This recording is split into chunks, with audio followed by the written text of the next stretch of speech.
Non veg ಇದ್ರ ಬಗ್ಗೆ ಬಂದಿರೋಷ್ಟು questions ಇದುವರೆಗೂ ಬೇರೆ ಯಾವ್ದ್ರ ಬಗ್ಗೆನೂ ಬಂದಿಲ್ಲ. ಸನಾತನ ಧರ್ಮ ಯಾವ್ದನ್ನು ರಿಸ್ಟ್ರಿಕ್ಟ್ ಮಾಡಲ್ಲ, ಬಟ್ ಇನ್ಸ್ಟೆಡ್ ನೀವು ಇದನ್ನ ಮಾಡಿದ್ರೆ ಈ ತರ ಆಗತ್ತೆ ಅಂತ ವಾರ್ನಿಂಗ್ ಕೊಡತ್ತೆ.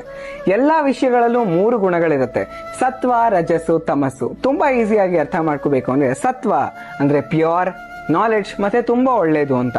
ರಜಸ್ಸು ಅಂದ್ರೆ ಆಕ್ಟಿವಿಟಿ ಮತ್ತೆ ಆಸೆಗಳು ಅಂತ.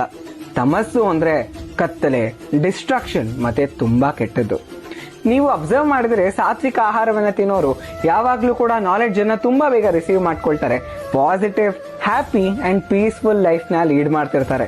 ಆನ್ ದ ಅದರ್ ಹ್ಯಾಂಡ್ ತಾಮಸಿಕ ಆಹಾರನ ತುಂಬಾನೇ ತಿನ್ನೋರು ಯಾವಾಗ್ಲೂ ಕೂಡ ನೆಗೆಟಿವಿಟಿಯಲ್ಲಿ ಮುಳುಗಿರ್ತಾರೆ.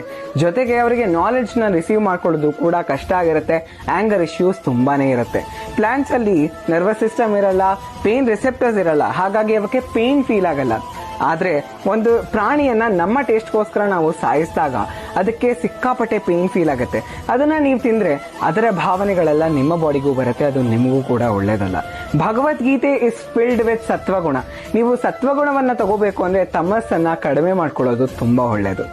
ನಾನ್ ವೆಜ್ ಬಗ್ಗೆ ಅಂದ್ರೆ ಮೀಟ್ ಬಗ್ಗೆ ಸೈಂಟಿಫಿಕ್ ರಿಸರ್ಚ್ ನ ಬಗ್ಗೆ ಕೂಡ ನಾನು ಕ್ಯಾಪ್ಷನ್ ಅಲ್ಲಿ ಹಾಕಿದ್ದೀನಿ. ಹರೇ ಕೃಷ್ಣ.